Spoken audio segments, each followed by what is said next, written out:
ଜୟ ଜଗନ୍ନାଥ। ରାଜା ମୁଚୁକୁନ୍ଦଙ୍କ ଉଦ୍ଧାର।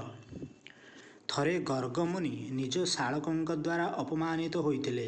ସେଠାରେ ଉପସ୍ଥିତ ଯଦୁବଂଶର ରାଜା ହସିଦେଲେ। ଗର୍ଗ ରାଜାଙ୍କ ଉପରେ ରାଗିଗଲେ।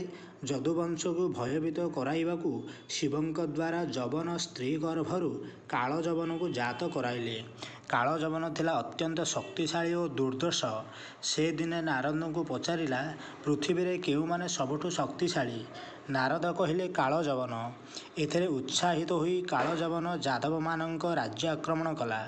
ସେତେବେଳକୁ ଜରାସନ୍ଧ 18 ଥର ଆକ୍ରମଣ କରିସାରିଲାଣି। କାଳଯବନ ସାଙ୍ଗରେ ଯେତିକି ସୈନ୍ୟ ଆଣିଥିଲା, 17 ଥର ଆକ୍ରମଣରେ ଜରାସନ୍ଧ ସେତିକି ସୈନ୍ୟ ଆଣିଥିଲା। ବାରମ୍ବାର ଜରାସନ୍ଧ ଆକ୍ରମଣରୁ ସୁରକ୍ଷିତ ରହିବା ନିମନ୍ତେ କୃଷ୍ଣ ବିଶ୍ୱକର୍ମାଙ୍କ ଦ୍ୱାରା ସମୁଦ୍ର ମଧ୍ୟରେ ଦ୍ୱାରକା ଦୁର୍ଗ ନିର୍ମାଣ କଲେ।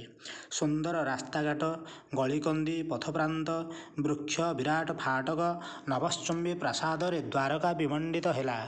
ଦୁଆରେ ଦୁଆରେ ସ୍ୱର୍ଣ୍ଣଘଟ ସ୍ଥାପନ, ଶୟନ କକ୍ଷରେ ମଣିମୁକ୍ତା ଖଚିତ ପଲଙ୍କ, ଚାରି ଜାତିର ଲୋକଙ୍କ ପାଇଁ ନିବାସ ନିର୍ମାଣ ହେଲା।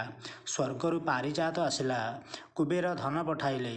ପଦ୍ମଫୁଲମାଳ ଧରି ଭଗବାନ କୃଷ୍ଣ ଭାଇ ବଳରାମଙ୍କ ସହ କାଳଯବନକୁ ସ୍ୱାଗତ ଜଣାଇବାକୁ ଆସିଲେ। କାଳଯବନ ସେତେବେଳେ ଅସ୍ତ୍ରଶସ୍ତ୍ର ନେଇ ମଥୁରା ଅବରୋଧ କରିଥିଲା। ସେ କୃଷ୍ଣଙ୍କୁ ଆଗରୁ ଦେଖିନଥିଲା। ପୀତାମ୍ବରଧାରୀ, ଚନ୍ଦ୍ରତୁଲ୍ୟ ଶୀତଳ ତେଜ, ବକ୍ଷରେ ଶ୍ରୀବତ୍ସ ଚିହ୍ନ, କଣ୍ଠରେ କୌସ୍ତୁଭ ମଣି, ଚତୁର୍ଭୁଜ, ପଦ୍ମନେତ୍ର। ନିଶ୍ଚୟ ଏ ବାସୁଦେବ କୃଷ୍ଣ ହୋଇଥିବେ ବୋଲି ଭାବି ତାଙ୍କୁ ଯୁଦ୍ଧ ନ କରି ହାତରେ ଧରିବାକୁ ଗୋଡ଼ାଇଲା। ମାତ୍ର ତାଙ୍କୁ କିଏ ବା ସହଜରେ ଧରିପାରିବ? ସେ ତ ଭକ୍ତ ଭାବରେ କେବଳ ଧରାପଡ଼ନ୍ତି। ମାୟାମୃଗ ପଛରେ ପ୍ରଭୁ ଶ୍ରୀରାମ ଅନୁଧାବନ କଲାପରି ସେ ଧାଉଁଛି ପ୍ରଭୁଙ୍କ ପଛରେ। ପ୍ରଭୁ ବହୁତ ଦୂର ଚାଲିଗଲେଣି।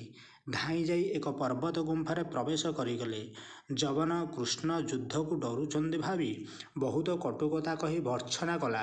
ମାତ୍ର ପାପୀମାନେ ଭଗବାନଙ୍କୁ ସହଜରେ ପ୍ରାପ୍ତ ହୋଇପାରନ୍ତି କି? ଯିଏ ସଦାଚାରୀ ନୁହେଁ ସେ ମ୍ଳେଚ୍ଛ। ଶୂଦ୍ର ବି ଆଚରଣ ଦ୍ୱାରା ସଂସ୍କାର ବଳରେ ବ୍ରାହ୍ମଣ ହୋଇପାରିବ। ଗୀତାରେ ଭଗବାନ ଏକଥା କହିଛନ୍ତି।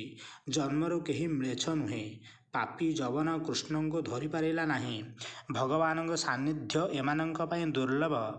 ଯିଏ ସମସ୍ତ ପାପକର୍ମରୁ ମୁକ୍ତ, ସେ ଭକ୍ତିଯୋଗ ସାଧନା ବଳରେ ଚେତନଶୀଳ ହୋଇପାରିବ। ଯବନ ନାନା କଟୁବାକ୍ୟ ପ୍ରୟୋଗ କରି ଗୁମ୍ଫାରେ ପ୍ରବେଶ କଲା। କୃଷ୍ଣ ହଠାତ୍ ଅଦୃଶ୍ୟ ହୋଇଗଲେ। କାଳଯବନ ଭଗବାନଙ୍କୁ ଖୋଜିଲା, କେଉଁଠି ପାଇଲା ନାହିଁ।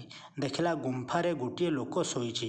ତାକୁ କୃଷ୍ଣ ଭାବି ସେ ଗୋଟିଏ ଶକ୍ତ ଗୋଇଠା ମାରିଲା। ତାର ଧାରଣା ହେଲା ଯେ କୃଷ୍ଣ ଛଳନାରେ ଶୋଇଛନ୍ତି, କିନ୍ତୁ ସେ ପ୍ରକୃତରେ ଥିଲା ମୁଚୁକୁନ୍ଦ। ଗୋଇଠା ମାଡ଼ ଖାଇ ନିଦ୍ରିତ ମୁଚୁକୁନ୍ଦ ଆଖି ଖୋଲି ଚାରିଆଡ଼କୁ ଚାହିଁ ସମ୍ମୁଖରେ ଯବନକୁ ଦେଖିଲା। ଦେବତାମାନଙ୍କର ବର ଅନୁଯାୟୀ ତାର ଚକ୍ଷୁରୁ ଅଗ୍ନି ନିର୍ଗତ ହେଲା ଓ କାଳଯବନ ପୋଡ଼ି ପାଉଁଶ ହୋଇଗଲା। ତାପରେ ଭଗବାନ ଶ୍ରୀକୃଷ୍ଣ ମୁଚୁକୁନ୍ଦକୁ ଦର୍ଶନ ଦେଲେ। ଚମତ୍କାର ରୂପ, କୋଟି କନ୍ଦର୍ପ ଜିଣା ମୁନି ମନୋହର ରୂପ ଲାବଣ୍ୟ। ସେ ପଚାରିଲା, ଆପଣ କିଏ? ଏଠାକୁ ଆସିଲେ କିପରି?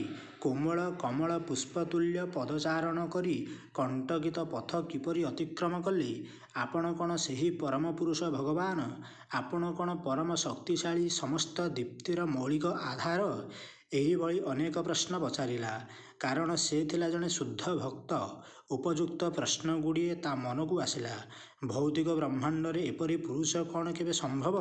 ନିଶ୍ଚୟ ଆପଣ ପରମ ପୁରୁଷ। ଦୟାକରି ନିଜର ବଂଶ ପରିଚୟ ଦିଅନ୍ତୁ।